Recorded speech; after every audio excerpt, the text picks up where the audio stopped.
दोस्तों, आप लोग का स्वागत है रन देवी कुमारी ऑफिशियल चैनल में। आज मैं बहुत सुंदर सा प्यारा सा गीत तिलक गीत लेकर आई हूँ। एक बार आप लोग इसे जरूर सुने और अच्छा लगे तो लाइक कमेंट शेयर जरूर कीजिएगा। और चैनल पर नए हो तो चैनल को सब्सक्राइब कर लीजिएगा। बाबू तिलक लिया, रातवा पूरन होई है, तिलक लवैया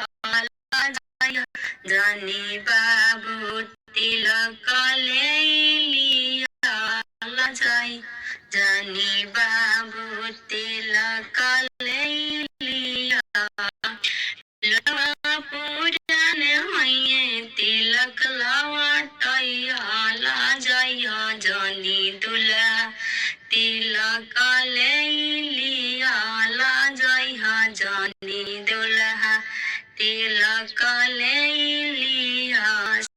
चयन पूरन होई है, तिलक लवैया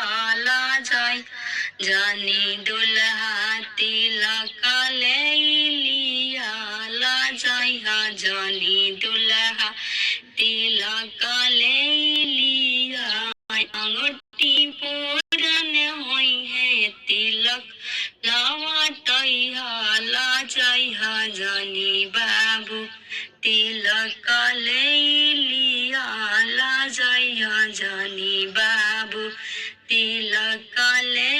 लिया, जोड़वा पूरन होई है, तिलक लवैया जाइया, जानी बाबू तिलक ले लिया जाइया, जानी बाबू तिलक